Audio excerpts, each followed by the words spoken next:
Time to talk rookie running backs as a lot of NFL buzz circles around news wires. Ashton Jeanty to the Raiders looking more and more like a lock, especially when the Raiders GM comes out and talks about potentially drafting Ashton Jeanty, suggesting that the idea is to add elite players at any position, and furthermore emphasizing that sometimes you've got to draft the best player available and not the position of need. This is what we talk about in fantasy. Best player available, BPA. The Raiders know what time it is. It works in fantasy. It works in the NFL context as well. Too many people think you draft based on need. You can fill need. You can coach up need, but you can't pass on generational players. And I'm becoming more and more convinced that Jeanty is going 6 to the Raiders unless somebody leapfrogs the Raiders and grabs the Jaguars' number 5 pick. We're going to break down rookie running backs, talk about a couple running backs I think are kind of flying under the radar, and if landing spots provide these running backs elite opportunity, they could leapfrog all the other RBs and become the second, third, fourth ranked running backs in this draft class. Landing spot is king, especially when you have a group of RBs as talented as this group. Tuten could be the number 3 running back. I'd say could be 2, but number 3, 4 running back in this draft class if he goes to the Washington Commanders, who very much love Tuten right now. Lots of buzz about that. All that and more. This stupid graphic I created yesterday, still on my screen. My brain wasn't thinking when I put that Lions graphic up there. Here it is right here. This is what it should have been. I put Ben Johnson. My brain said Ben Johnson's with the Lions. Could the Bears draft 2 RBs? Could the Bears draft 2 RBs? The Fantasy Football Show begins right now. File on in. Live from the FantasyFootballShow.com studios. It's the Fantasy Football Show. Live! Monday through Friday, 8 p.m. Eastern. Smitty is also live whenever news breaks. My brain connects, and I bet a lot of people didn't even notice that. Maybe 1 or 2 of you did because we called it out yesterday. But even when I went back to my screen here, my brain didn't even process that. I just saw Lions, Ben Johnson. This didn't even compute. But Ben Johnson, real quickly to touch on that, Ben Johnson very much wants to deploy his Monty and Jahmyr Gibbs strategy over in Chicago.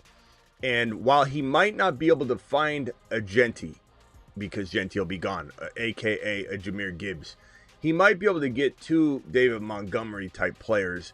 And a Judkins and a Hampton seem very logical, and I've been projecting Hampton to go to the Bears at 10 for well over a month or 2 now. And while this gets a lot of hate for some reason, I don't know why, especially from Bear fans. I don't understand how Bear fans don't understand this. They're literally going to be looking and shopping for the second best running back, given they can't probably get Jeanty unless they leapfrog to this number 5 overall pick and grab him here, which they could do on draft day. Don't be surprised if they try and attempt to do that. But at the end of the day, the Bears are going to want their best version of the Thunder and Lightning, the Sonic and Knuckles. It'll probably be a Knuckles and Knuckles type of a attempt. And with the value of RB in this draft class and the fact that so many are good like Tuten, like a couple others, we'll talk about. Hunter's another one that, honestly, Jarquez Hunter is a very good running back that's getting overlooked, and he could land as a second running back for the Bears or be drafted by the Commanders to be the future of that offense at the running back position. Or Tuten, a player like that could definitely fall. We might be doing a lot of Tuten on this channel. Let him cook.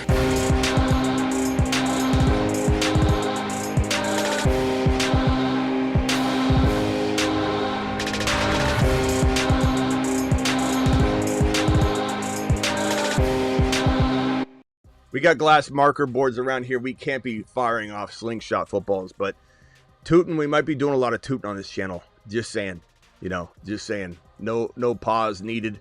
It's just the way it is. When we look at these rookie running backs, rookie missed tackles forced. Jeanty's number 1 from this class. Bijan, you can see there a silhouette of Bijan was slightly ahead of Jeanty, but we haven't seen a rookie running back as good as Jeanty in this particular category. Jeanty's the best running back prospect to come out of college, probably period, or at least since Barry Sanders. And anybody that says that's not true doesn't know college football, and they don't really know football. Like, you can dial into my show right now if you want. Nobody call in unless you're going to come in and try and tear down Jeanty. The phone number's open for a Jeanty tear down artist. Everyone else, don't call yet. Call into the show. Call into the show. So that is for the anti-Jeanty owner. But rookie missed tackles force, probably one of the top 2 most predictive stats for a running back in the National Football League is this one right here. In Scatabo, you can tell when you watch him, he's forcing missed tackles. This stat is so important because it proves who is a wrecking ball, who's slinging people off their shoulder, who's inviting contact. And when contact happens, they're hitting you. You're not hitting them. You're forcing missed tackles. It is so important to translate this data to the NFL. There are a lot of stats I don't care about. I'm a big stat guy. A lot of people say, Smitty, I know you're not a stat guy, but what do you think? I don't know why people think that. I do know why, because I go live so much and I talk so much. I know, but I'm live 2, 3, 4 hours a day. You can't just ramble off stats. So a majority of what I do is non-stat related because I'm talking for 3, 4 hours. But we bring stats like nobody else. It's just we go live longer than nobody else. Than everybody else, I'm sorry. So Scatabo, number 2 in forced missed tackles. Tuten, number 3. Let him cook.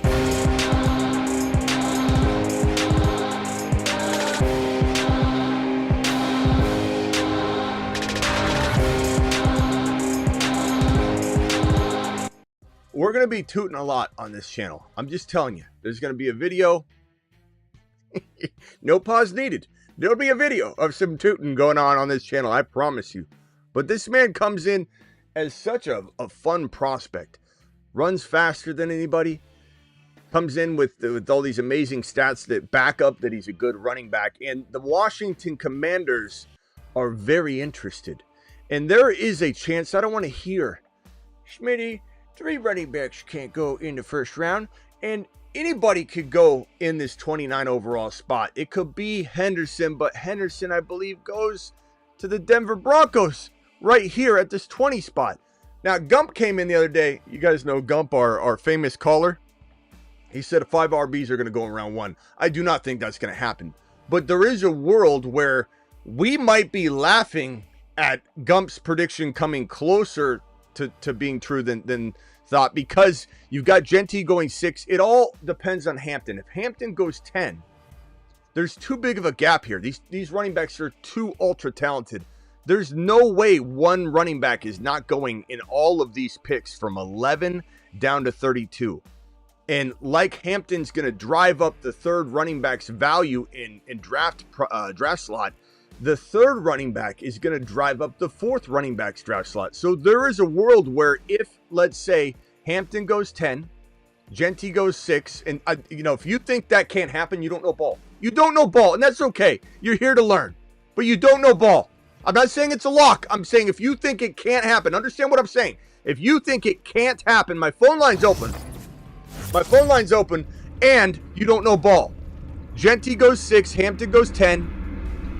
The Cowboys could go running back at 12. They could go Henderson. They could go so 3 could go by 20. It's possible that this is Henderson because of the value of the RB increasing because less are available.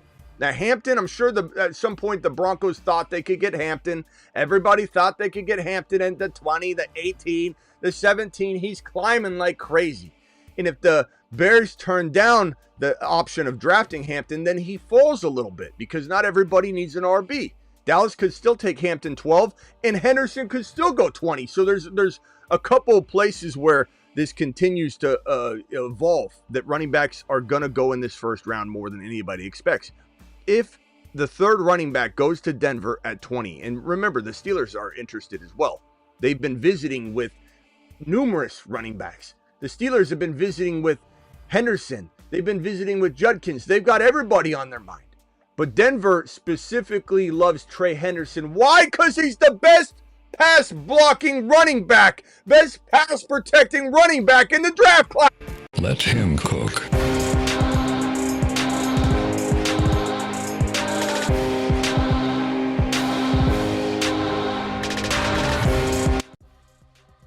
This is the best pass protecting running back in the draft class, Trey Henderson, who I might want to remind you ranks right here, third in rookies yard after contact per rush.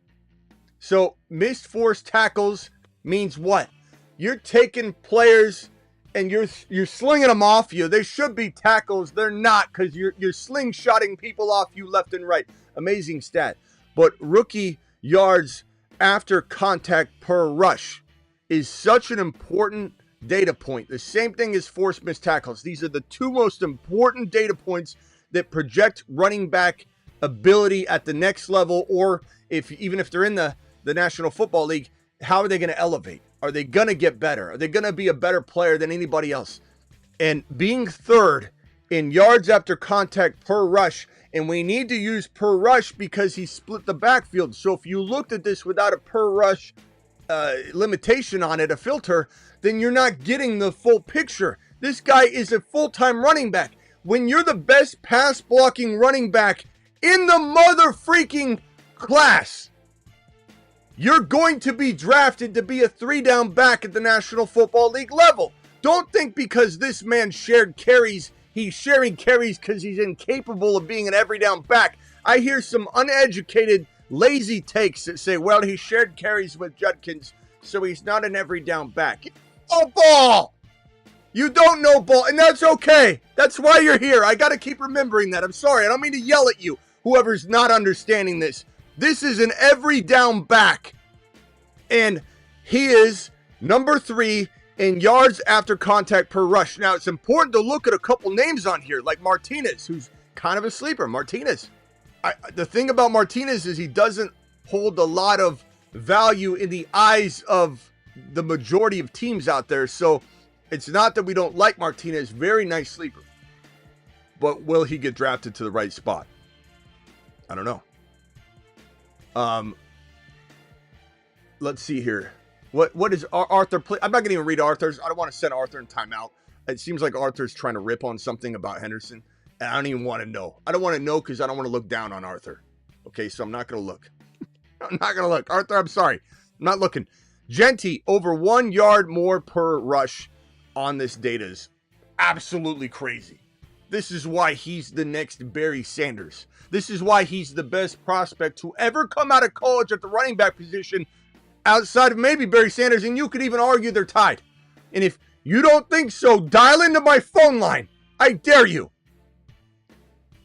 Johnson, not a good combine at all. Looked awful, but he still looks good in certain stats. So you put him in the right spot, Caleb Johnson could produce. The best way to think of this is DeAndre Swift disappointed everybody. And he was not playing to his ability. We once loved him, but he was completely wasting his talent. We knew he'd never, ever be a lead anymore. We just knew it. He went to Chicago. He played pretty well. Like, Johnson could be that kind of disappointingly good, where he goes somewhere where he gets fed and he's going to produce. He's going to never be a top 5 running back, but could he be a lingering second-round player for 2 or 3 years in the National Football League? Absolutely, freaking-lutely.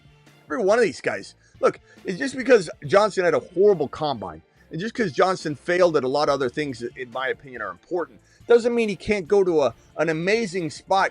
Situation is king. Hampton, number 6. Tuten, number 5. Get in Scatabo, Hunter. This guy Hunter is such an intriguing player. Jarquez Hunter, if you look at this data here, the rookie missed tackles forced that we got to a second ago, he's number 5. And if you watch him play, this Auburn running back who played good defenses, very proven player. You watch him play, he's really fluid. He's a really fluid, decisive runner that's got a little wiggle, and he's able to get those big rips, and he's got an amazing knack for big plays. And I really like Hunter. I really think that if he went somewhere crafty or somewhere kind of like subtly crafty, like to the Minnesota Vikings, where you've got Mason. Mason and Aaron Jones looks crowded, but a year from now, if Mason can't stay healthy because he doesn't necessarily have the pedigree, but we love Mason. He's great. We totally think Mason's a midseason monster. We got him right here on the midseason monster list. So we very much love Mason, no doubt about it. But there are certain situations where if a Hunter, a Jarquez Hunter fell, or a Tuten or a Harvey, and Harvey, look at Harvey, fourth and missed forced tackles. Either one of these guys, sleeper running back rookies, go to Minnesota and become the starter 1 year, or Giddens, or a few others, Martinez, like we said. Any of these guys fall in the right situation, they become top 4 or 5 running backs. It's so important to understand that a Bucky could be in this group. This group is so good. Bucky Irving was hiding because he didn't look like the combine didn't electrify his value or amplify it. And so you had a lot of people saying, well, it's not that I don't like Bucky. We were one of those people. Everybody was. Just like no one loved Tom Brady. Sometimes you don't know until they get into the league and that fire gets sparked underneath them. They get the right coaching, the right situation, the right hunger. They grow. Some of these kids are still growing. CeeDee Lamb grew a half an inch in the NFL. Let me repeat that. CeeDee Lamb chops, grew a half an inch in the NFL. Get lambed. That is unbelievable when you really think about that. This kid goes into the NFL and grows a half an inch. So Bucky, so much growing happened in year 1 right away. And my point being, you look at data like missed tackles forced. You look at data like yards after contact, especially per attempt, and you can see things. You can see the future. You can see the tea leaves line up and tell you what's happening. Tuten is special. Harvey special. Hunter special. Scatabo special. And Jeanty, he screams number 1 across all the data. So there's no arguing he's not the best prospect to ever come out of college at the running back position, besides maybe Barry Sanders, because all the data screams Jeanty is a monster. Jeanty is literally the epitome of everything you would ever want in a running back, from his getting 100 yards every single game last year to being first in the nation in yards after contact, which I just showed you. The first in the nation in forced missed tackles, which I just showed you, and he's over a yard more per yards after contact.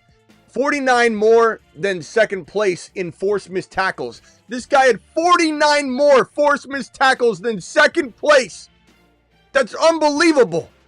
That is unbelievable data. And the most unbelievable data to ever grace your face would be this one right here, where Jeanty's yards after contact would have finished first if Jeanty's total yards, wasn't first. Meaning that Jeanty's yards after contact were better than Cam Scatabo, who finished second. Better than Hampton, who finished third. That is such an unreal stat, that his yards after contact are still better than everyone else's total yards. First in FBS in teams percentage of a team's yards. Second in FBS in stacked boxes. 2,600 yards and 29 TDs on the ground alone in one season, his final season. 569 receiving yards. 40-plus receptions and 5 touchdowns receiving his 2023 season. I find it funny when people say things like he's not a good receiving back. They don't know ball. They don't know ball. And what people want to happen, Jeanty to go to the Bears, it's not going to happen. The Saints would not let Jeanty fall past 9. If the Bears are going to get Jeanty, they have to trade up to 5. It's the only shot they have. That's the only shot they have. Where are these RBs going? Back to my last point, and then we'll open up phone lines. Look, if Hampton goes 10 and Henderson goes 20, don't be surprised if a 4th RB does slide into this 29 spot. Could it be Tuten? Could it be Judkins? Could it be a player that no one expects? Maybe. Could it be Scatabo? Could it just be that the running backs go dormant for about a round after the 20 pick? Is it possible that after Hampton at 10, no running back goes until 29 and Henderson goes as a third running back at 29? Is it possible Hampton doesn't go 10 and Hampton goes 20 to the Broncos? It's probably unlikely, but is it possible? Yeah, and that would move all the other RBs down. There's no, oh, told you so, Smitty. It's all dependent on like one team's decision. If the Bears take Hampton or not, that drives the occurrence and the likelihood we see of running back going higher. If Hampton's not taken and the Bears are not sold on that, I'm sure they're just very much thinking we want the second best running back. And if we wait, we're going to get the fourth or fifth. And this is a guy in Ben Johnson that wants to run the damn ball. A guy that I think might just draft 2 RBs. I'm not saying he drafts both of them in the first round. I'm saying he drafts one of them in round 1. He drafts another one that falls way too far. Or trades up and gets a Judkins. You heard me right. Karazuzer or whatever your name is. I said possibly 4. Did you not listen to a word I said? If the right things happen, it triggers the running back value to climb. If the right things don't happen, then the running backs fall. And you're going to be one that probably comes in here and says, I told you, when it really depends all on the Bears' decision. Nobody's the next Barry Sanders, says Kingslayer. I don't think you understand the reference, Kingslayer, because people that say that drive me nuts. Or you can't compare to... We are comparing them, and we will, because there's reasons to compare. There's points of comparison. There's the records that he chased all season long compared to Barry Sanders. We're talking about the best prospect since Barry Sanders. Those are all comparable statements, Slayer. Get with the program. Phone lines are open. Dial in. Call into the show. Call into the show. Okay. All right, Karazizer, or whatever your name is. Appreciate you anyway. All right. So would love to hear where you guys expect or hope these RBs to go. We've got this news right here, which triggered my Bears drafting 2 running backs debate, where it's like Quinshon Judkins could star the David Montgomery role for Ben Johnson's offense. And I don't think he takes Judkins at 10. And if he still takes Judkins somewhere, let's say Judkins did fall to the second round, there's a real possibility that he already has a running back even at that point. So that's where this conversation even got kickstarted. Go ahead. You're live, Michael. What can I do for you? Hey, Smitty. With the draft looming here on Thursday, and it seems like this is such a deep running back class, historically, fantasy football running backs drafted in the first 2 rounds go on to be pretty good. Just wondering what your thoughts are, and going to be probably a bunch of good running backs drafted in the 3rd round. And who do you think the Browns should take at running back? I do think that Nick Chubb will come back to Cleveland. Thanks. I'll hang up and listen. Well, you don't have to hang up. Just hang there unless we have a follow-up. I have a follow-up for you. I would say this. Okay. I think Scatabo is the best fit for the Cleveland Browns. He's mean. He's tough. It's Peyton Hillis-like for whatever reason. You know, you feel that. You're like, this guy could be that for the team. I think it's a great fit. I think he's got the grit, the tenacity, the determination, the ability to shed tackles, the hard-nosed football that the Cleveland Browns need right now too, to carry this team through another year as you figure out your quarterback situation. So I think this is the best. Is that like a 3rd round pick, you would think? I think so. If he go second, it depends on how the next 6 days go. People that act like Scatabo is a 3rd or 4th round lock and not a 2nd to 3rd round consideration don't understand what I just said. And if anybody thinks they know more than me about it, dial in, because I've done this for 20th. I've done this as long professionally, scouting the NFL draft longer than many of you have been able to crap in the toilet by yourself. Okay, some of you weren't even born and some of you were sharding. We all did it. Don't be ashamed. But stop acting like running backs can't go early. Stop acting like players can't be reached on. Because I just saw the Niners take Ricky Pearsall, nothing close to a round 1 wide receiver, get drafted in round 1 last year. We saw Clyde Edwards-Helaire get drafted at the very end of round 1 when running backs were never supposed to go in the 1st round at that point in time. I don't want to hear it. This guy could go as high as somebody desires to grab him. And if there's a team out there that says, damn it, we can't miss this kid, and the Hampton and Henderson values spiked in round 1, Hampton goes 10, Henderson goes 20. Now you don't know where Scatabo going to go. He elevates a whole other round because of it, but he also could fall all the way down to the 4th round. Understand what I'm saying. Not you on the phone line, Michael. I'm just saying for people that think I'm saying one thing or another, I'm not. I'm telling you there's a variance here, and there's a wide range of outcomes where a Scatabo could go end of round 2 or go in round 4. Tuten could go at the top of 2 or the end of round 4. This running back stable is so good. It really depends on one team's actions that determine the rest of the draft. Like if, let's say, just like in years past, remember Jalen Reagor went way too early and it was like, oh my God, like why didn't, what do they do with? It happens and then it alters the values of everybody else. If let's say the Broncos decide to pass on taking Trey Henderson and the Steelers go Milroe, which I think they should, you literally, unless the Chargers step in, you literally have a free fall all the way down to 29, and the Commanders could say, look, the running backs are falling, let's take it another round. That's how it works. It doesn't work any other way. It works, what's the flow? What's the flow of the position? How quickly are the running backs flying off the board? How quickly are the receivers flying off the board? Milroe could fall deep into the 2nd round, or he could go number 21. If Sanders is gone before the Steelers pick at 21, Milroe could go 21.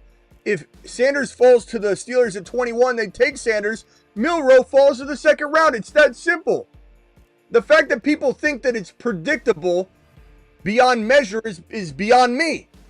And if anybody thinks that 4 running backs or 2 running backs or 1 running back, well, it's probably not one. Hampton's going to go, but anything can happen. Anything can happen because it takes just 1 or 2 of these dance partners to say, I don't want to dance right now. And then the whole thing's up for grabs. To answer your question, I think the Browns would be best served to grab Scatabo. He fits that system. Look at Jerome Ford. Look how good the Browns still ran the ball last year, and they have for the last handful of years. He's the kind of guy you need in that backfield. I don't know where he goes. It certainly depends on what happens here in the round. Gotcha. All right, thanks, Smitty. All right, bro. Appreciate you. Round 1's flow will determine round 2. It's very simple. It's so wild to me that people don't understand that, or they think they have a better answer. There's no better. I can promise you there's no better answer. We don't know. And I can promise you that there's no way to predict it either. Because like I said, if the Giants take Abdul Carter and they don't take Shedeur Sanders, now Shedeur falls all the way from 3 to 9. That's a huge drop. If Jeanty goes 6, which he wasn't going to 2 months ago, Hampton doesn't go 10. It's that simple. And if the Bears decide to pass on Hampton, it changes everything about the running back values. All right, dial in. Call into the show. Call into the show. I love all the people that know everything. It's hilarious to me. Smitty, did this guy? I love the comments later. Or the comments in the live chat are funnier when somebody comes in that's never been on the show before. They don't know who I am. They don't know what we've done. They don't know how long we've been doing this. They come in and go, did this guy just say 4 running backs are for sure going in round 1? No, he didn't. He didn't say that at all.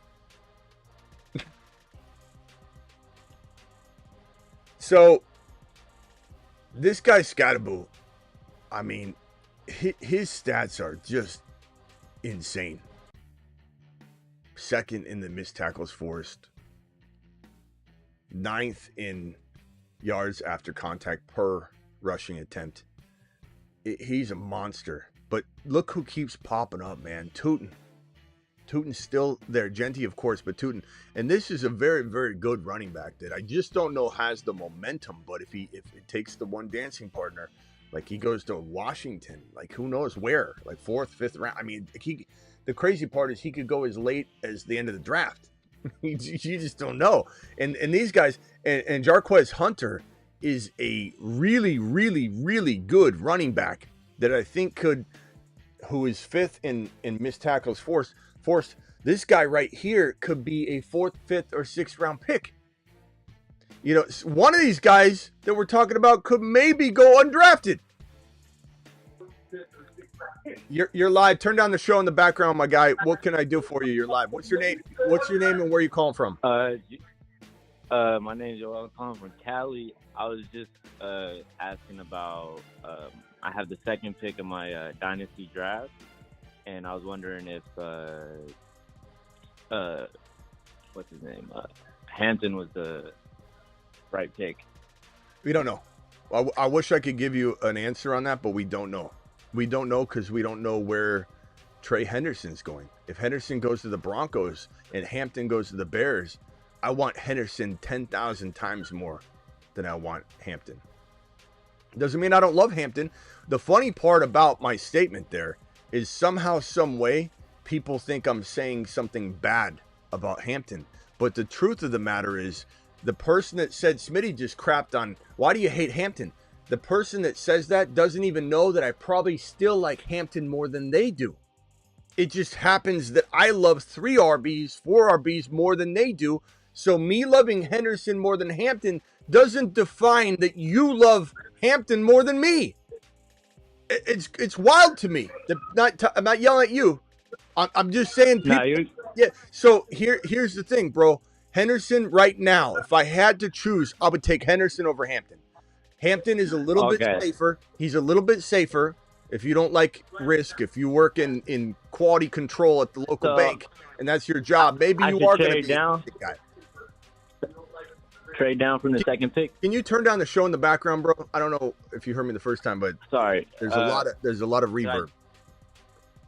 Should I trade down from the 2nd overall pick then? Just because no, Hampton is like hell no. You sit in the driver's seat, bro. You don't want to be. What if Henderson goes to a bad landing spot, Hampton goes to a mediocre landing spot, and then someone else falls to the best landing spot like Tuten? Like, what are you gonna do? You want control over that situation. The little bit of value you get by moving down is too much risk of losing control of that situation. If anything, I'm moving up to 1 and getting Jeanty. I'd sacrifice a future first rounder. Yeah, the dude's not budging for Jeanty. Okay.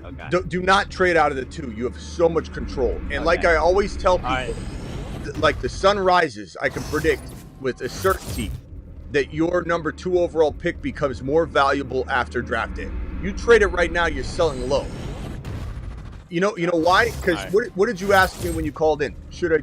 What should I do with the number 2 pick? You know what happens after draft day? You call me up and say, what do I do with Hampton? Or what do I do with Henderson? You see what I'm saying?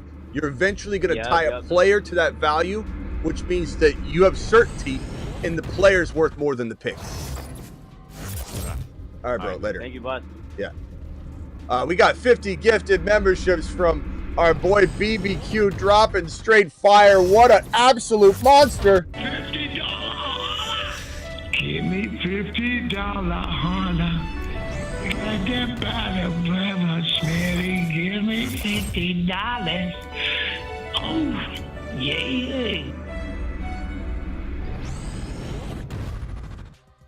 Unbelievable, this guy.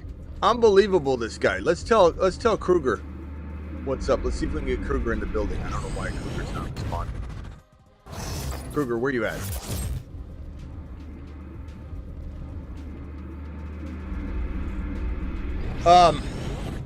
Phone line's open. Dial in. Travis, you're live. What's up? Can you hear me? You're live. Yeah, Scatabo. If you listen to pretty much any coach or player I've heard talk, they basically say, like, people ask him about his 40 or is he too slow or this or that, and they'll say, doesn't matter. He's like definition of a football player. Like, he finds a way, and so it seems like people evaluating him, no one's worried about it, because that's the knock I always see. It's always too slow, you know. Yeah. And I just don't buy that because Arian Foster ran like a 4.6 at one point, you know? Yeah, I could care less about the 40. When the only reason BBQ is a monster, New Age Outlaw monster. Appreciate you guys. Drop the BBQ emoji for our boy BBQ and thank him if you got a gifted membership from him. Those are flying in. Yeah. So the way I tell people to evaluate the combine in 40 is it's bad when you tank it. Like Caleb Johnson, I liked him. But I wasn't like he was kind of the guy I kept saying, well, if push comes to shove, I'm going to bump Caleb down to 4 or 5 instead of these other guys. And then when the combine performance comes out, it amplifies that feeling. It should just amplify what you're already thinking. So when you look at like a 40 time, it shouldn't make you love the player when you didn't. It shouldn't make you hate the player when you love the player.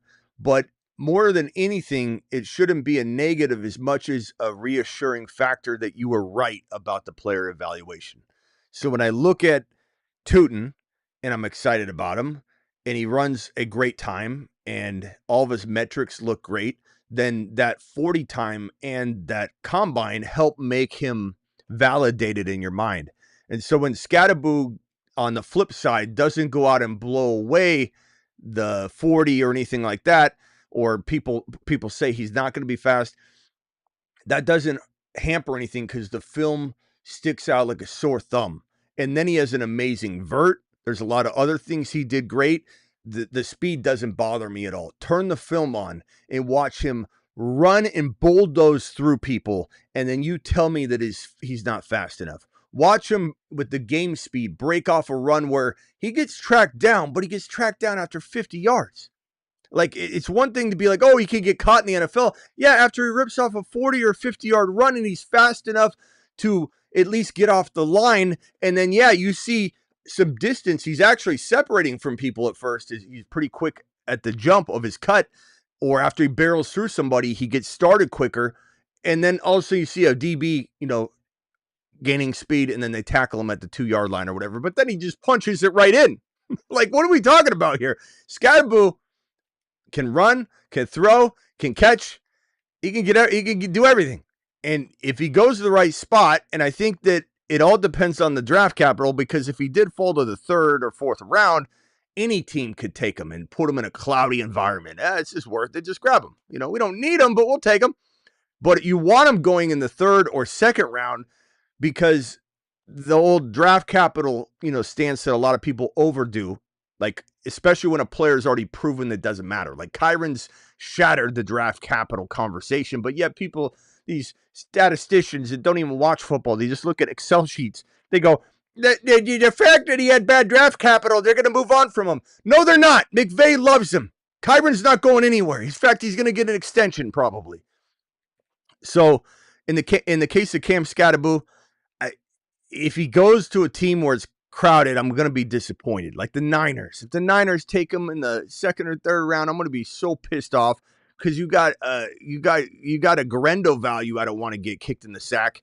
You have Christian McCaffrey, who's not going away, even if he gets banged up or he's playing sporadically or he's in and out of the lineup or whatever. He's not going anywhere for at least a year, and then we'll see what happens next offseason. He could definitely be gone. But then you got Garendo, and I just don't want it. If he goes somewhere like Cleveland where there's no other players, he's going to take over.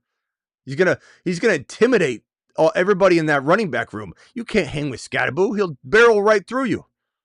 I mean, he hits you, you don't hit him. Scatabo is so underrated, and people that are all about the 40 time, and that's all they think about, I don't understand those people. I wonder if those people that love Tuten don't love Scatabo, because the people that love the 40 time, I mean, they're both underrated running backs, so it's hard to imagine somebody liking Tuten but not Scatabo because they're both undervalued underdogs. But I don't know. People are weird with the 40 time. Damn Niners. And those couple of stats you showed us, did you have beyond the top 10? I'm not asking you to get it now, but no, I don't have everything listed on the screen though. Because once we get, I mean, I would love to know where some, and I'll pull it up eventually, where some of our favorite players rank. Like, hey, well, where's, Judkins on it? Is he 12, 15? The Hamptons and Judkins that don't show up on some of these rookie values. Let me go ahead and turn this off real quickly. Hold on. Get over it. So in terms of the rookies missed tackles forced, I'll pull up that stat. And so basically, rookies missed tackles forced.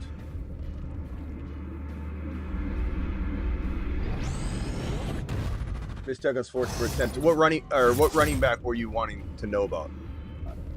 I was just curious about guys that people have ranked up high, like Devin Neal, Rashard Smith, Ollie Gordon. Do any like those names pop up? Okay, like so they have production and people like them, but so yards after contact per rush. Yards after contact per rush. We've got, let's see here, 1, 2, 3, 4, 5, 6, 7, 8, 9, 10, 11, 12. Neal's about 13. Sanders 14. Dylan Sampson about 14, 15. You've got Ollie Gordon about 17 or 18. Okay, You've got so respectable. Yeah, I mean, and the number's not crazy different. Like the difference between Harvey and Dylan Sampson is like it's like half a yard or something on a scale where Jeanty's getting like over 5.5 yards after contact per rushing attempt, and forced missed tackles per carry for the rookies. We have Jeanty 1, Scatabo, Tuten, Hunter, Harvey in that top 5-ish. Giddens is right next after those guys. Caleb Johnson, Brooks, Dylan Sampson, Etienne are all kind of right in line. You've got too. Okay, I was going to ask about him. Hampton's right behind those guys, so ranking a little bit. Let's see, Hampton in forced missed tackles. Hampton's 1, 2, 3, 4, 5, 6, 7, 8, 9, 10, 11, 12, 13, 14, about 15. So not as high as you would want. Where did you say Travion Henderson was? In which stat? Forced missed tackles. He's not super high on that one. He's after Hampton, so outside the top. Okay. But that's but that's again, hard to say. Like even though that's a per carry stat, there's still some limitations that happen when you limit somebody's attempts. But when they shine from that, it makes it even more impressive. But let me give you an example. Forced missed tackles per attempt for the actual NFL running backs, veterans from last year. Kenneth Walker was 1. James Conner was 2. Bucky Irving was 3. Jahmyr Gibbs was 4. Mason 5. Henry 6. This is per attempt. Charbonnet 7. Look at Walker and Charbs 1 and 7. Cook 8. Bijan 9. Jacobs 10. Harris 11. Tracy was 12. Achan 13, Hubbard 14. This is a real important stat. I mean, and the other thing too is Benson. Trey Benson in this exact category, this exact stat in college, Trey Benson was nearly tied with Bijan and above Jeanty. Yeah. So the last handful of years, it was Bijan, Trey Benson, and Jeanty, and then Scatabo, and then Bucky Irving. So Bucky Irving, and then Tuten. So of the rookies over the last handful of years, let me merge this call real quickly. Hold on. Of the rookies over the last handful of years, it was Bijan, Benson. And then you look at Conner, number 2 last year in forced missed tackles per attempt. You got to think that Benson's going to thrive because the Cardinals offense is setting it up and Conner's been doing it and Benson was doing it at college. So in college, it was Bijan, Benson, Jeanty, Scatabo, Bucky, Tuten. The stat is such a telling stat. I'm not spitting out guys that failed. I'm telling you guys that are dominating. Like the stats said that Bucky should have been ranked higher, but the thing about it is the NFL teams didn't look at it that way. even when he was drafted was, I believe him, even by the Bucs, they weren't sure. They didn't know what they were getting. They drafted a guy kind of similar to Rashad White, and we're like, why did they, even we thought, why did they do that? Why didn't they take a different player? They took a guy that's going to have to, take him off the field. They use them pretty well together, but Bucky was screaming, and then you have like a guy that has failed that's right after those guys, Roschon Johnson. He was something special coming out of college, but he just kind of didn't put it together. I'm not saying he's a total failure at the NFL level yet, but it's not looking good because he's going to get buried down the. And maybe Roschon is the Monty though. It's possible. Like the stats say he was amazing. The stats say he's an amazing prospect. It's possible that they draft Hampton and then Roschon becomes the Monty. I'd love that. That'd be awesome. Let me see if I can find. So Gibbs on here, believe it or not, enforced missed tackles per carry. Tracy was also in the top 5.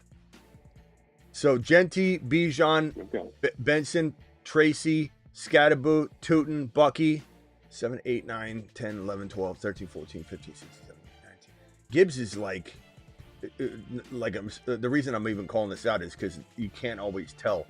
Gibbs is like not even in the top 15.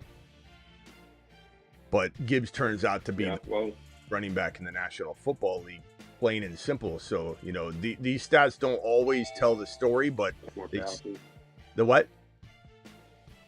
A little bit different style of a running back than a lot of guys do, where they catch a lot of passes, out of that Kamara mold, same with Travion Henderson, where they do it all. Let me go over to Frank real quick. Frank, you're live.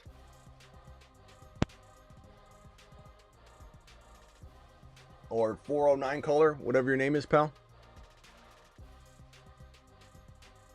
Hello? 409, you're live. 409. Okay, you're not live anymore. Gump, you're live. I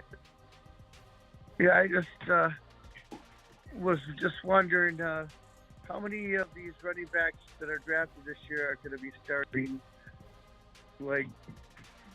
for their teams? That's a great question, Gump. Right away. I'm glad you're bringing something useful to the channel from the jump tonight. That's great. Really good question. I would say you're gonna get Jeanty, Hampton, Henderson, and I would say count them. Judkins, and probably one more like Tuten and then you're looking at 5. You're looking at 5 very productive rookie running backs from the start of the season. I think there's a chance for 1 or 2 more to truly emerge. And this group of running backs is so elite compared to the other groups of running backs that have come out the last handful of years that they're going to start replacing and replenishing the running back player pool, much like the wide receivers did. You think about the wide receivers, you have BT and Neighbors. And MHJ didn't even do what he was supposed to do. You got BT and Neighbors replacing wide receivers and filling out 2 of the top 6. Two out of the top 6, 1/3 of the top 6 has been replaced by last year's rookies that didn't even include Marvin Harrison Jr. So you've got an ability to do the exact same thing from the running back position this year with this draft class. I would not be shocked if 5 of the top 17 or 18 running backs in fantasy football, if not top 15, are rookies. It's that good. It's that good. You got Henry potentially falling off this year. Christian McCaffrey falling off this year. I believe another one might surprise us that falls off. And we're like, Mixon's going to fall off. That's not a surprise. But there's, Kamara could take a leap straight out of the top 10. It's possible that we lose about 4 or 5 running backs that are staples inside the top 10 to 12. And so the rookies are just going to replace them. It's going to be unreal. Absolute unreal. The rookie running back class. It's so amazing. That's why we're doing another show on it. Yet another show. What's up, Gump? So what position out of all the positions get the most draft number 1? I don't know, Gump. Now you're asking questions that it's so hard to know. No idea. What do you think? No idea. You're gonna be giving. No idea. It's a tough thing to predict. I'd be throwing mud at the wall. Well, it's going to be wild. That's for sure. It is going to be wild. All right, hang on. Brad Holmes for everybody to grab their popcorn. So. All right, grab your popcorn. All right, how you doing, Gump? You sound down. I know you had a lot going on in your life. No, I'm all right. Hope you're doing better. I'm just sore from yesterday. All right. We appreciate you. But I got one more little thing though. No red X's yet. No one's giving him a red X. Everyone loves Gump today. One more little thing. J-Mo is going to be as good as Tyreek Hill, straight up.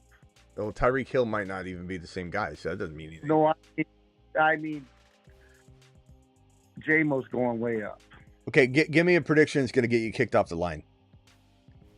I'm just telling you the reason why I say that. Can I tell you the reason why I say that? Yeah, and then I want your prediction. You telling me he's going to beat Tyreek Hill doesn't do anything for me because Tyreek Hill is washed. J-Mo went down to it when he played college, and then even when he played in the playoffs, he even outscored St. Brown as far as touchdowns during the playoffs. And then college, when it really counted, he was a difference maker. Even in that game, he got hurt. I like J-Mo. The problem I have with you and J-Mo is that you make me cut him down to size when I love him. It's like somebody coming in and saying, who loves Bucky more than me? Probably no one on the face of the earth. But if you came in and said, hold on, Gump. If you came in and said he's the number one, you pick him 1.1 overall this year, you're gonna force me to cut him down to size. I don't like that. I don't like that you're coming in here and making me cut J-Mo down to size when I'm one of his bigger advocates. But you say things that make me say negative things about J-Mo. Last time. After that, I listened to somebody else, and then they were saying all this stuff, and then they started giving me stats about J-Mo, and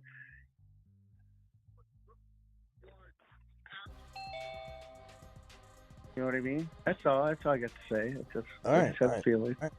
Kind of like the A team.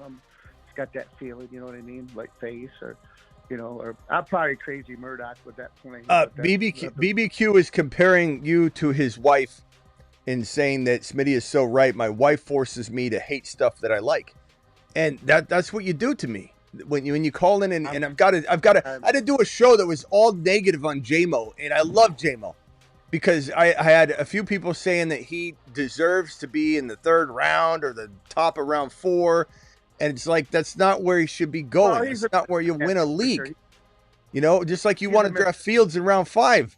Gump, we can't do it. Well, the reason why I want to say it, these goofball podcasters for the Lions, they're all saying that we need to trade J-Mo and stuff like that. We waited 2 or 3 years for him to get ready, and now we're ready to go for a Super Bowl. No one's saying trade J-Mo. No one's saying trade J-Mo. That's what they're saying. You shouldn't be listening to Blog Talk Radio podcasters anymore. Nuts. I mean, you're more sensible than all of them. You're probably their third or fourth listener. You're not talking about serious people. No one's sitting here going, let's trade J-Mo. Yeah. Let's trade J-Mo. You're not trading J-Mo. All right, hang tight, Gump. Let me go over to Kyrie Boston. Kyrie Boston, you're live. Thank you. I was just going to say, I kind of agree with Gump on the 5 running backs going in the first round, because I'm looking – that's unless you don't think Washington needs a running back.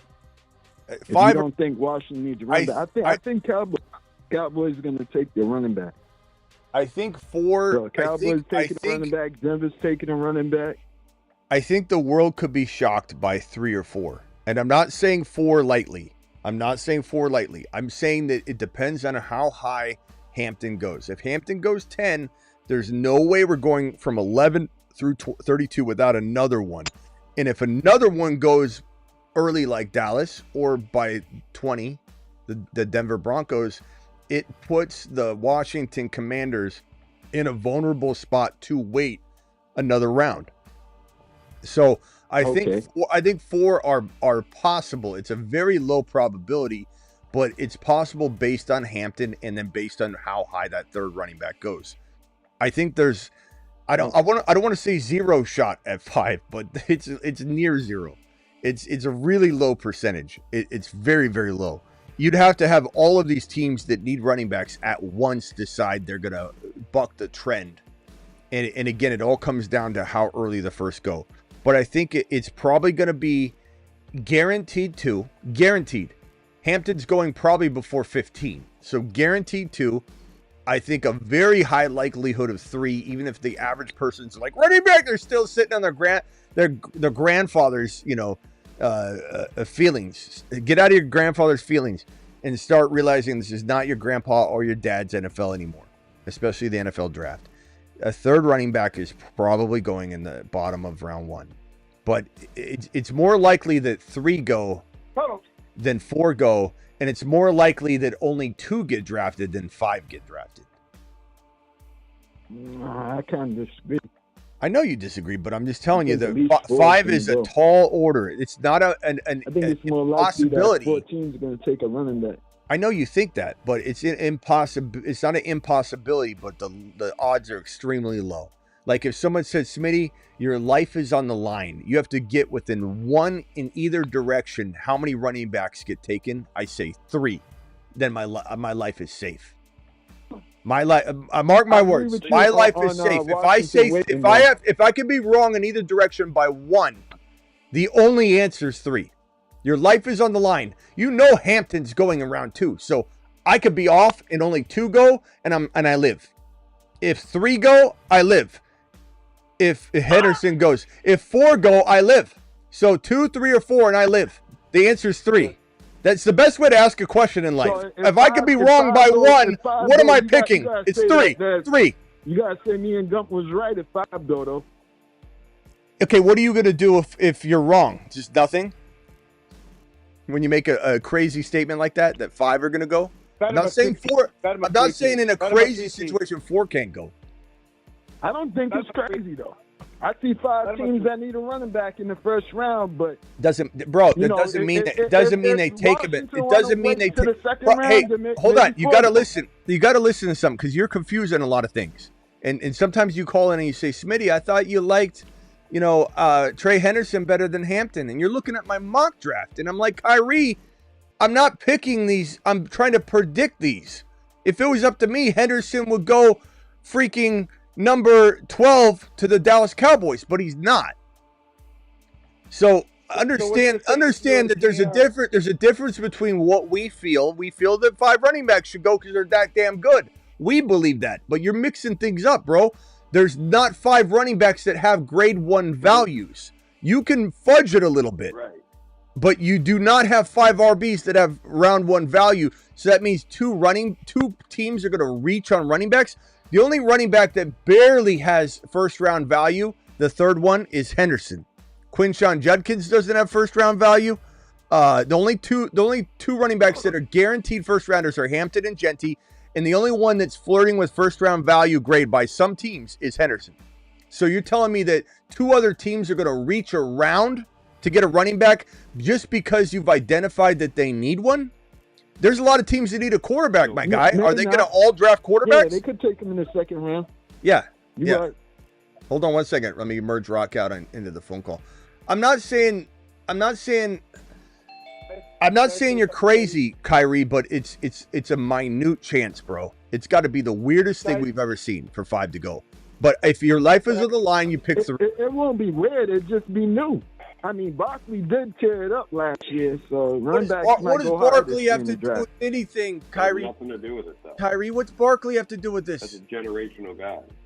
I feel like running backs are more valuable now. No, but they are. That's why you're seeing 3 going around 1 when everybody said running backs don't go in around 1. You're getting greedy. We finally getting back to where 3 of them could go in round 1, and you're so greedy you want it to immediately be 5. Baby steps, my boy. I mean, good God. Can I say something? Is that Gump? Who's that quiet talker in the background saying that? Is that Gump? Can I say something? Yeah. Yeah, I just want to say when that, ever been to the casino and those freaking slot machines going off on a Friday night, you got money in your pocket, man. You start sticking change in there because you feel like you're going to win. Anybody know what he's saying? saying? When that draft starts popping like popcorn. Does anybody know what he's saying? Running backs start coming off, and any GM I have no idea what you're talking about. You have a sense of mind. They're gonna come out of this draft with a really good running back. Okay. They got that in their mind. Making some sense. I mean, if you were a GM, Smitty, let's be honest. You'd be coming out of this draft. There you go. Now he's making some sense. He's talking the good about me. That's making sense. You'd be coming out of this. Hey, you'd be coming out of this draft with a running back, wouldn't you? I'd be coming out with 2 running backs. I'd be doing what I believe. I'd be doing what I believe Ben Johnson will be doing in this draft.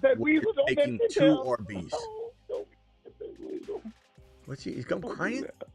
Is Gump crying? No, just don't mention that Ben Weasel. He's the enemy. Don't mention Ben Weasel?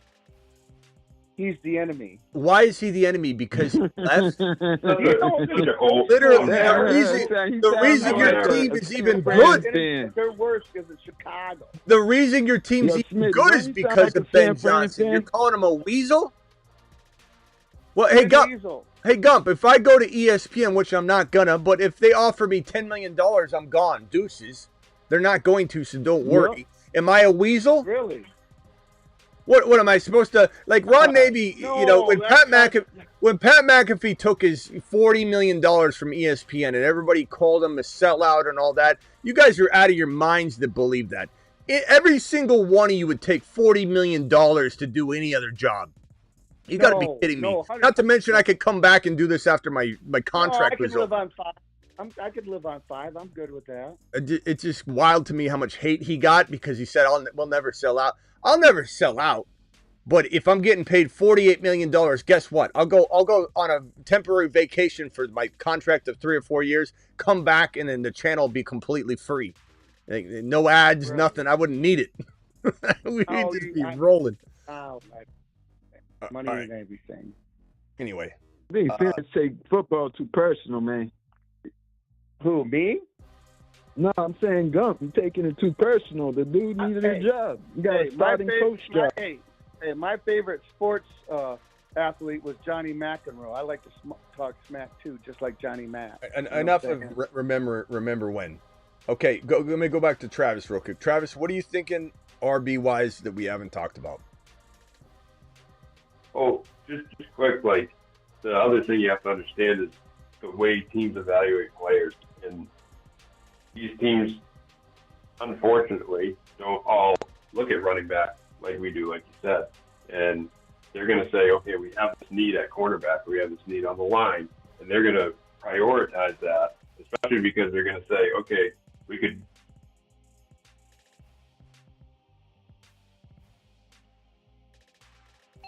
because there's so many guys. And so that's how they get pushed down the board. I'm not disagreeing with them.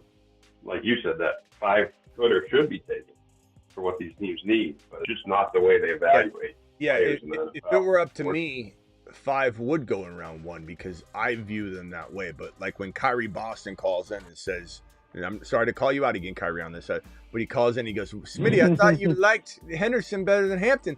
This is not how, I'm not doing mock drafts how I want it to go, because what good is that? This is a mock draft based on what we're projecting to happen. And in Hampton, honestly, I don't want to go to the Bears. I want Judkins to go to the Bears. Put a running back that I don't really need to be great on this Bears team. Not that it's the worst landing spot. It's probably 5 or 6. I think it's Mike. I think it's Mike or someone with a Bears logo or a Bears avatar like Mike in the chat that thinks like Smitty's just trying really hard not to mock draft, Jeanty to the Bears. The Bears have no shot at Jeanty. Like, you're delusional. Yeah. If you think that I'm avoiding putting Jeanty on the Bears at 10, you're delusional. You're a delusional Bears fan. The only shot you have at Jeanty is to leapfrog the number 5.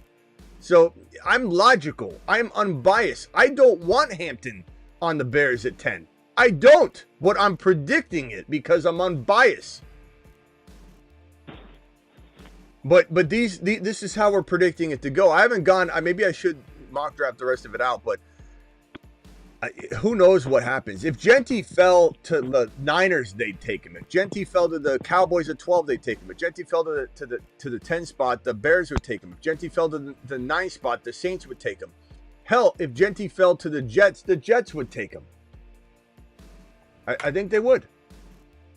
I think at this point, Jeanty's values climb into a territory where I think teams are afraid to be the team that passed on him. And there is a chance that he climbs in the 11th hour. We got 6 days left roughly where he climbs to the 3 or 2. It's certainly possible. We've had a lot of people say 3 on this channel. I forget if it's Kyrie or who said it the other night. The Giant, who's it that said the Giants would take? I said it. Okay, Kyrie. I said it before. Well, yeah, but who is it that called yesterday on it? Was it you? I don't know if it was you. Somebody called it. No, not yesterday. It's certainly possible. I'm not saying I'm predicting it. It certainly doesn't feel that way now. But in 6 days' time, if Jeanty, does a few more broadcasts of him working out with his shirt off and Joe Scheinbox is, getting all excited about it, he might go in and draft this kid number 3 overall. It's very possible. Anything can happen. Oh, yeah. The Patriots should be interested in Jeanty at 4, honestly. Drake May and Jeanty? Why wouldn't you do that? Why wouldn't you do that? Give me one reason why, if you're the Patriots, you don't draft Jeanty at number 4.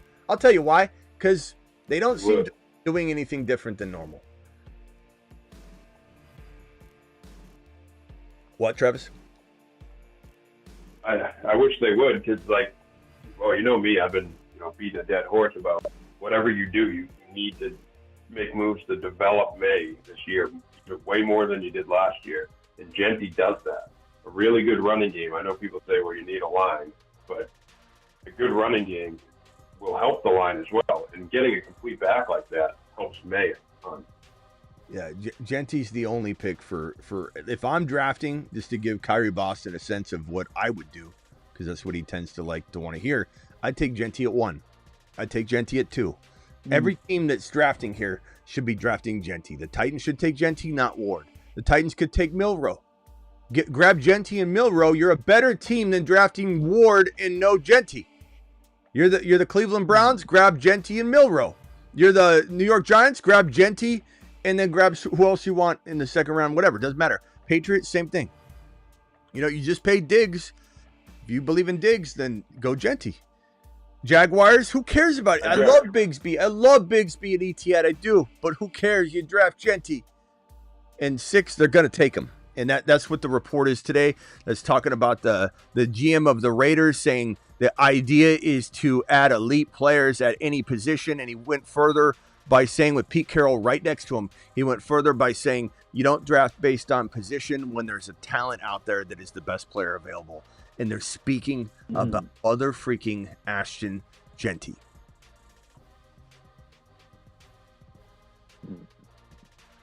Go ahead, Travis. What were you saying? Yeah, if I was a Patriots, I'd go Jeanty in first round and Higgins in the second there for receiver. Yeah, Higgins would be a great second round receiver. Figure the rest out. Great second round receiver. Two guys that could be great for May, great for the offense. You already took care of the defense for the most part. Now just, take linemen, whatever you have to do to fill out the rest, make trades, whatever. But those 2 pieces would just be amazing. And the thing is, you could definitely do it. It's not something that's crazy.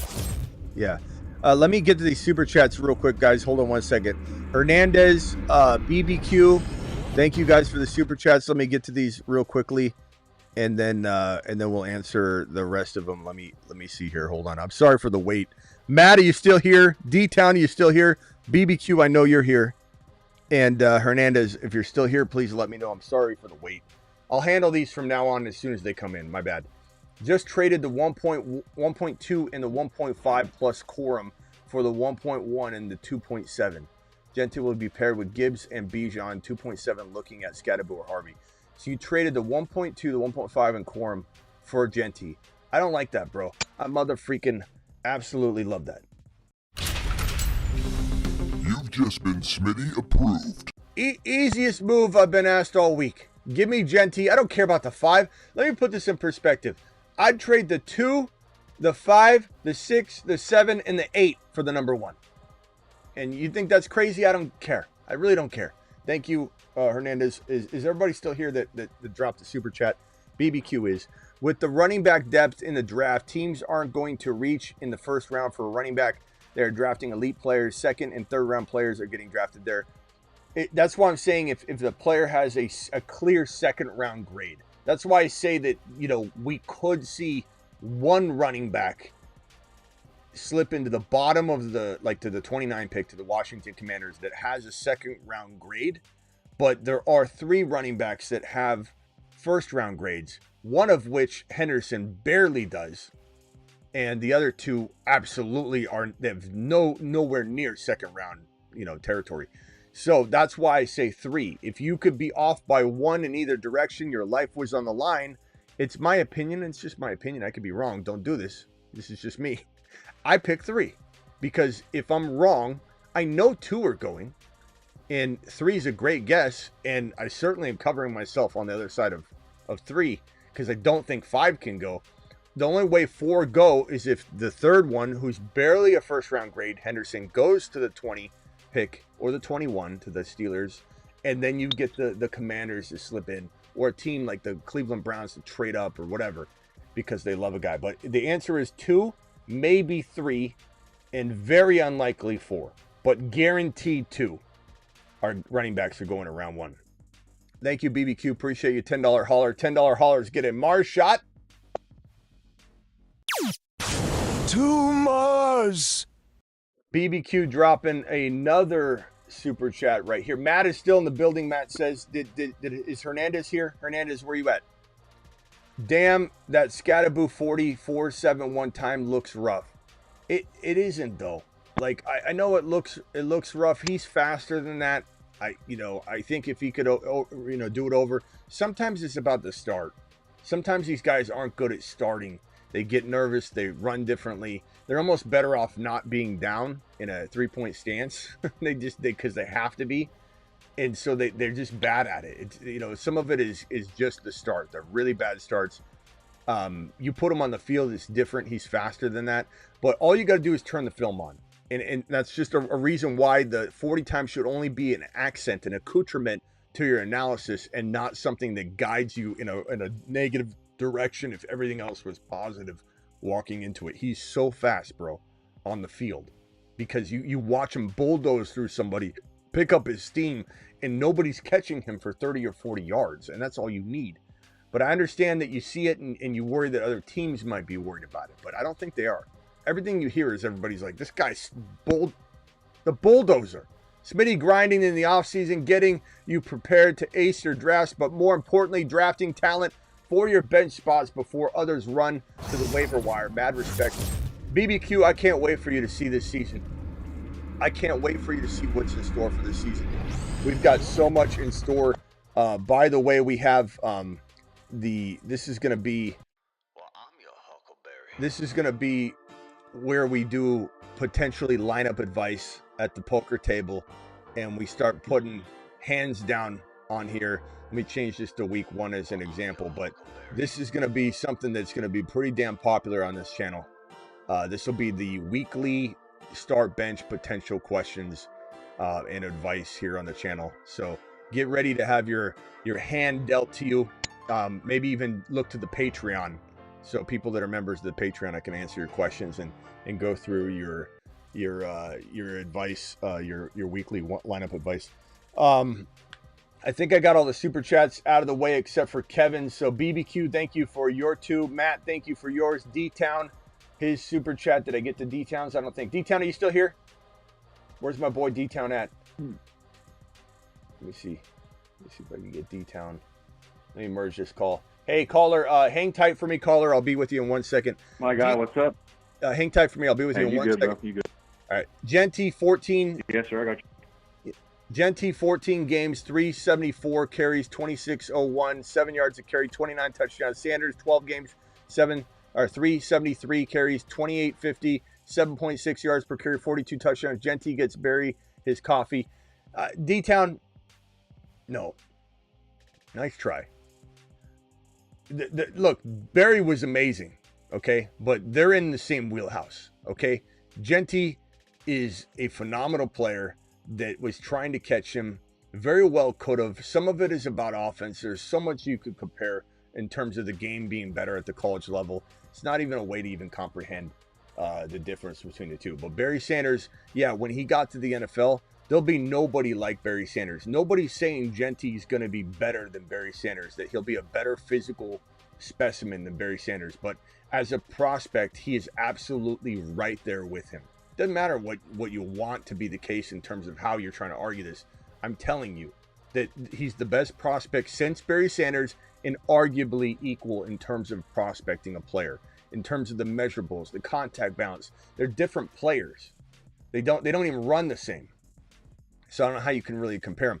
How does, except for us being an elite prospect at the same level. Kevin says, how much does 6 points per TD scoring settings affect your startup drafts when looking at QBs? A lot. I think it moves quarterbacks into round 3 pretty steadily. So you're talking about JD5 in round 4, 3, 4, and Josh Allen in the 3, and Lamar in the 3, 4, but kind of the 4th area. But in a 6 point per TD league, that's in 4, you move probably 3 of them, maybe 4 of them into round 3. You could even contemplate a Josh Allen or somebody right at that 2-3 turn. It's a big deal. But it also, if you're smart, you can also grab a Dak Prescott and a couple quarterbacks like that later and still take advantage of some of the player values bumping down a little bit. So there's just pros and cons. It's all about flow of draft. And if JD5 is better than all the players around him, you take him. Is Josh Allen better than all the players around him? There's no cementing in, I'm going early quarterback or I'm not going early quarterback. You have to ask yourself, when on the clock, am I forcing this? Am I just picking a running back I don't even like? Or do I just take JD5 here as a third rounder? So it does affect him. It does move him up, but it doesn't necessarily mean you draft one of them earlier. Like Joe Burrow goes from maybe late round 4 to top round 4. Maybe you're taking Joe Burrow. Maybe you want to go after a Dak Prescott and a Bo Nix. Maybe you want a Penix Jr. and a Dak Prescott. That's pretty damn valuable. But I do love early quarterback more than the average bear. So thank you, BBQ. Thank you, Kevin, for the super chat. Thank you all. If I missed anybody's, let me know. All right, let me go to this new caller real quickly. It was a 612 area code. What's your name and where are you calling from? It's 612, my guy. I'm from Terre Haute, Indiana, the Indiana State Sycamore, baby. So, what's up? Colts fan naturally. Can you hear me? Yep. Go ahead. All right, so I'm in 2 different dynasties. One, they're both $500 12 team Superflex. One, I've got the 1 of 1. So of course that's Jeanty. The other one, like I said, Superflex. So I got Caleb and CJ. So I'm good at QB at the 102 in this other Superflex dynasty. What do Hampton, or just do I go ahead and get maybe Cam Ward? What are you feeling? I can never. I know that some people will say you need a quarterback, whatever.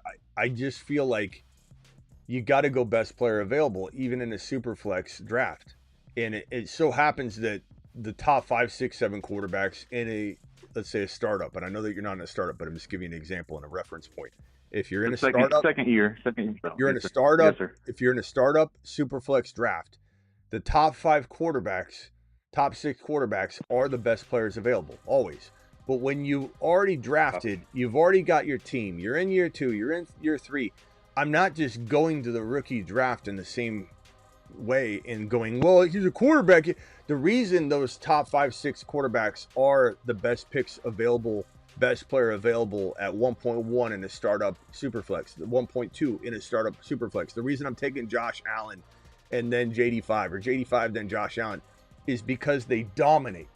Like Cam Ward's not a guarantee of any kind. I'd rather grab Milroe later and bank on that and get my Hampton or Trevion Henderson versus you got to get the best player available. If you start grabbing positional need over value, you're leaving so much meat on the bone. And it's honestly, and I don't mean to say this like I'm neglecting your needs or your team and the way that you're asking me the question, like help me. But it's like I almost look at people and go, not my problem that you have bad quarterbacks. I'm not going to give you bad advice to go draft a non-Hampton, non-Trevion Henderson, non-Jeanty player because they're a quarterback. I'm just not. I might have Cam Ward or Shador at the end of the first round in a 1 QB rookie draft. In a 2 QB rookie draft, they probably move up 1 or 2 or 3 picks and that's it. I honestly wouldn't even take Cam Ward 3rd. I wouldn't take Cam Ward 4th. I like Cam Ward, but I'm taking these values. I'm taking these monster players, and I'll figure out another way. And you already probably should have, like Fields, during the whole offseason when you didn't know what he was going to be. Penix Jr. is very underrated. Dak Prescott is very doubted. Mahomes is very doubted. There's ways to get into these players, in my opinion, that don't require you surrendering these elite talents that you can add in the rookie draft. Yes, sir. So, like I said, I got Caleb and CJ Stroud. So my quarterbacks are money. So, but I got Trey Benson and Ray Davis in my running back. So that tells me Omarion at 102. Correct. Omarion. So yes. Hampton's my number 2 running back's Henderson. But if Hampton if Hampton goes to the better spot, then yeah, I mean Hampton's going to be better. But you got to wait. I mean, I'm not locking Hampton in. Other people are. You hear all these shows. They're like Hampton's a 2 no matter what. Like, I don't know about that. No. I honestly don't agree with that. I think Henderson's the better player.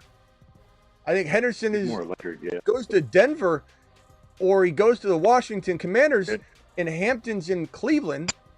Guess who's going to be better, in my opinion? Anyway. But that's not that I don't like Hampton, though. I just want people to know that people hear that they think I hate Hampton. Again, the best way I can explain this is I probably still like Hampton more than the person saying that. I just like Trey Henderson way more than people do. So that's where I'm at. Okay.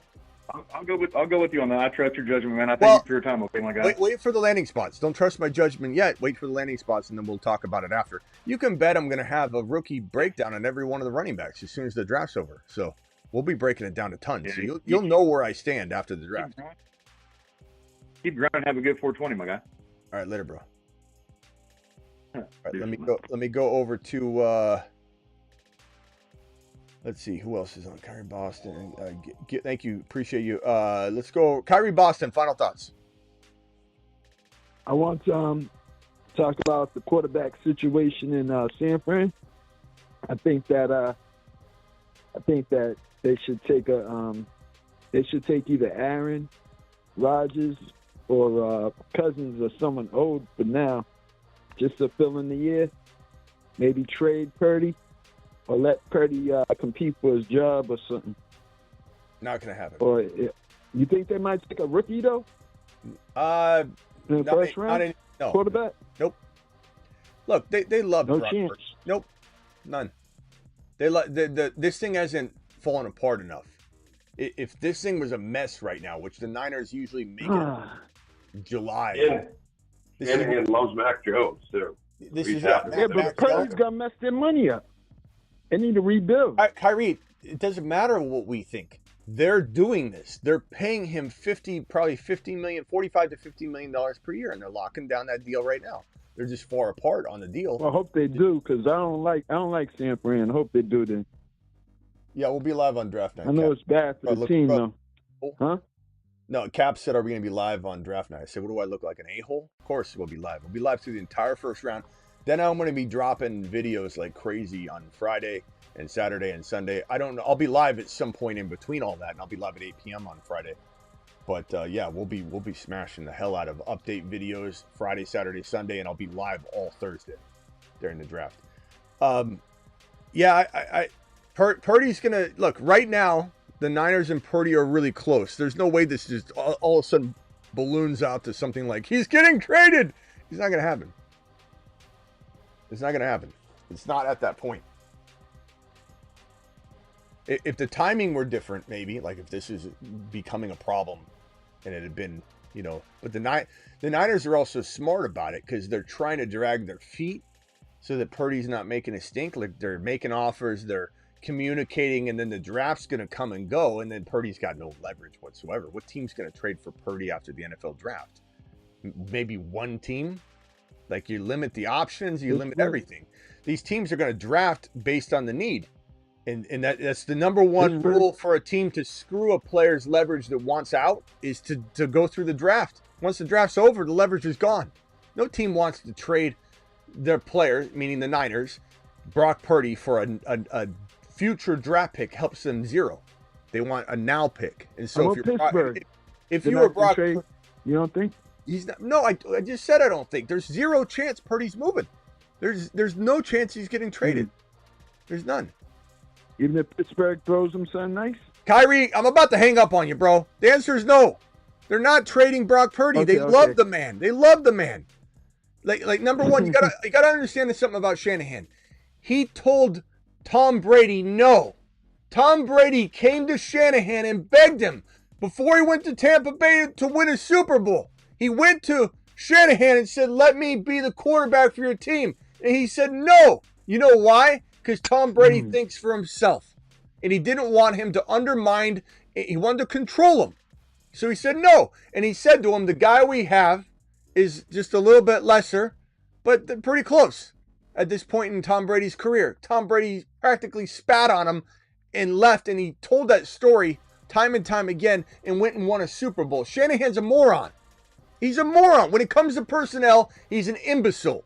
He doesn't know how to handle personnel decisions. He doesn't, especially quarterback. You know who brought this man in? Adam Peters. Had a big hand in identifying Brock Purdy. And he said so during Super Bowl week when he was at a podium. And they said, what are you going to do now in Washington? He's like, I got to go find my Brock Purdy.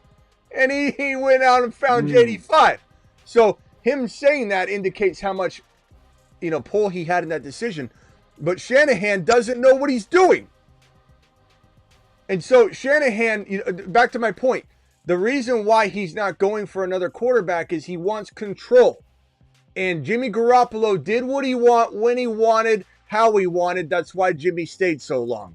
Brock Purdy's never, ever dated anybody else but the 49ers. He's never developed bad tendencies. He'll do, yes, sir, whatever you want, sir. He's in that phase of, like, I owe you. You guys are the ones that drafted me. He is the most controllable player, and that is Kyle Shanahan. What he wants. This is the ideal quarterback for him. I'm not saying it's smart. I'm not saying it's good. I'm not saying the Niners are winning. I think the Niners are flushing their window down the drain. They already did by dismantling their entire team. And the fan base said so as well until recently. They're trying to get excited again and going, you hear the same regurgitated commentary like, they're all older players we got rid of. They were injury prone. I read it over here, so I'm going to repeat it over here. The moment the Niners started disassembling their team, the fan base was irate.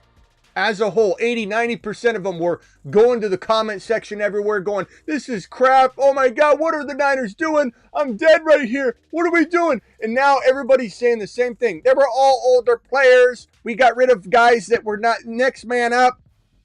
Next man up. Come on. Brock Purdy's not the right decision. The right decision was, and I'm not saying Brock Purdy can't win. The right decision was to walk up to Brock Purdy, stare him straight in the eyes and go, son, you were the last pick in the draft. You should be grateful that we're giving you this platform and opportunity. Here's $5 million just for being you. Let's give you a 1-year adjusted $5 million. Thank you. I'm not extending you. You're still under contract. This is not a free agent. He's still under contract. You're playing one more year. We're not going to dismantle this team. We're keeping all the defensive guys that they let go. We're keeping everybody because the window to win a Super Bowl is still open. And if you win a Super Bowl with us, you're going to get paid bank at the end of it. I promise you.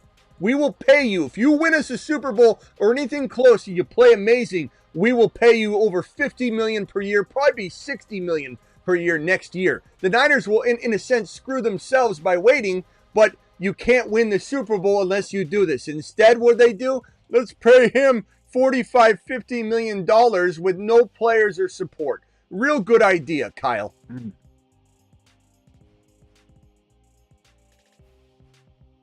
All right, I'm out of here, Kyrie. Got to let you go. Calling tonight, pal. Appreciate you. Kyrie to the moon. Thank you. Kyrie to the moon. Thank you. The thanks is all on this side of the table, Kyrie Boston. Gump, you're live. You got 10 seconds. Go. Well, Traded Mason. I just wondering myself before the draft starts or when it starts, how many crazy trades will go down, like super crazy trades in the draft? How many teams will do in round one? I say, I say 2 or 1. I don't know. I guess if my life, I don't think many first. My life's on the line again, I'm going to say 1. I could be wrong in either direction. So it could be 0, it could be 1, it could be 2. I think I'd be okay. I think I'd survive the day. I say 4 big trades this year. And the reason why I say that is because it's just a bunch of smoke right now, and they're just they're saying, oh, the players this year are not as good, and all this, and they're just not that good of a draft, and no one's going to trade up. They're all trading down. That's a bunch of baloney. Bologna. All right, This is one of the biggest drafts. That's baloney. All right, call in later. Sandwich. Call in later tonight, Gump. It's the bologna sandwich they want me to eat. Got you, Gump. Call in tonight, pal. All right. Get some rest. All right, thanks. All right. Yep, thanks. Yeah, charge up.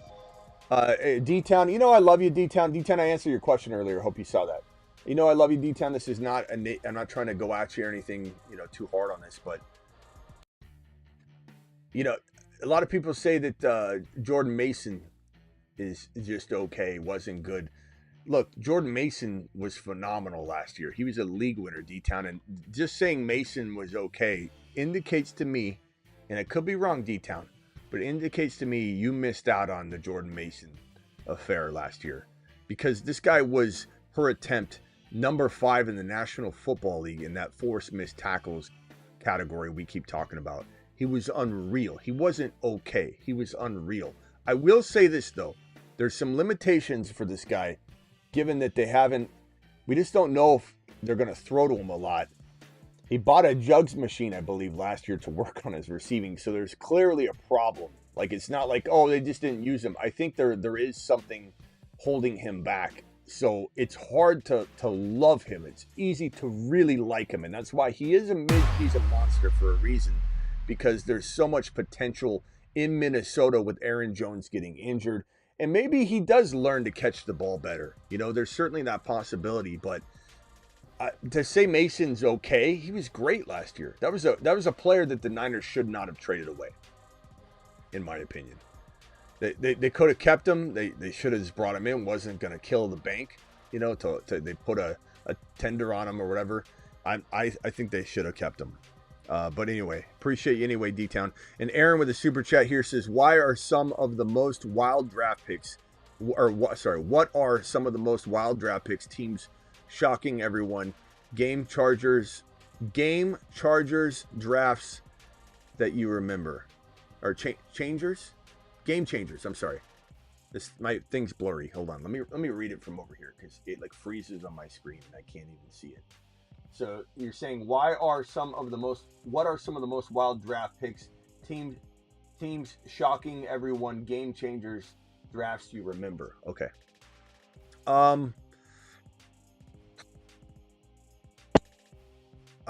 Travis, you got anything that comes to mind? I think the one that comes to mind, that I remember, that I know a lot of people won't know, but like the Herschel Walker, thing. But I would say, the Jets taking Kyle Brady instead of Warren Sapp. People had a fit at the time over that. The Eli Manning thing. Eli Manning. Wild. I don't know. There were a lot of crazy drafts. I'm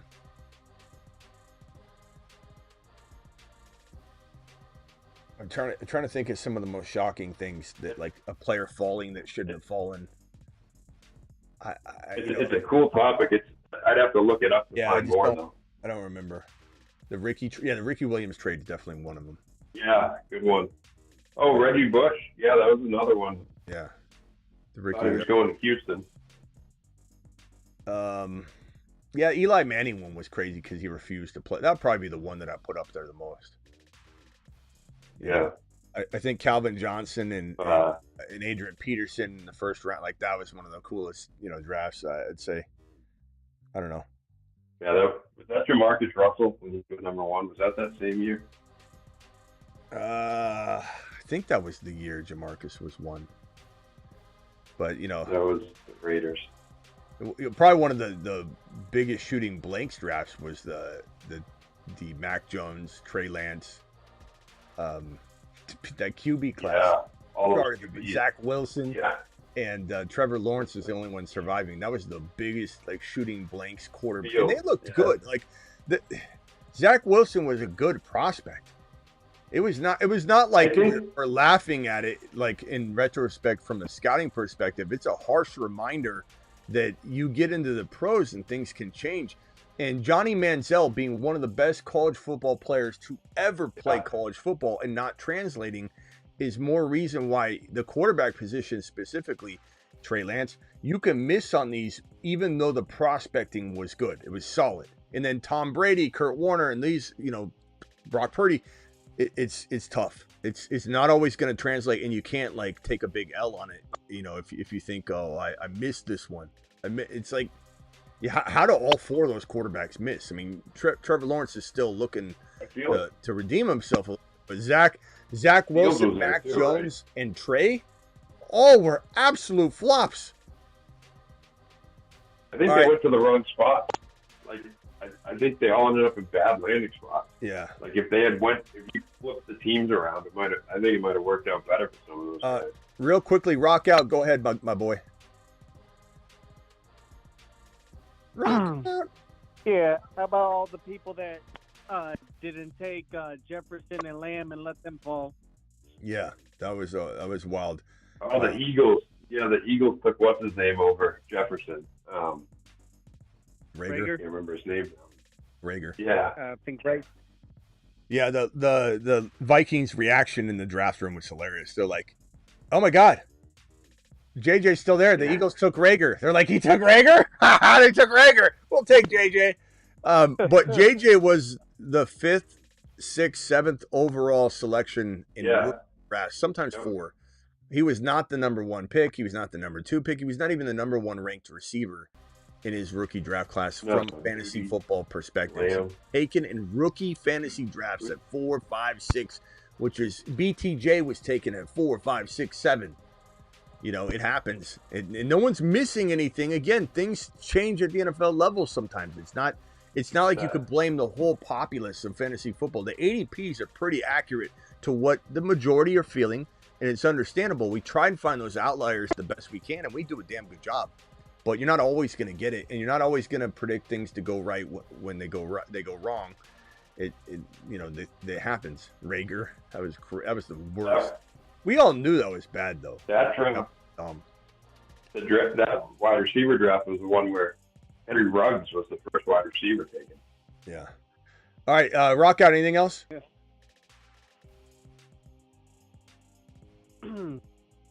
Yeah. If the Bears took Hampton and the Washington took Henderson, he'd be your number 2. If the Bears took Hampton and Washington took Henderson, I mean, I've said that. You rock out. You know my answer to this. I talk about it all the time. Henderson to the mother freaking moon. If he goes to Denver or to Washington, he's already my number 2 running back. So he rivals Jeanty in some ways for me just because I love it so much. But at the end of the day, Genty's the pick. But I'm just saying, like, Trey Henderson in Washington, Jeanty and LV, those are the 1 and 2 if I've ever seen it. Or Denver, Trey Henderson in Denver. Sean Payton wants his Alvin Kamara. Sean Payton wants the best pass blocker in the rookie draft class, and that is Trevion Henderson. Trey Henderson is the best pass blocking. The most 3-down ready back in the draft class is Trey Henderson.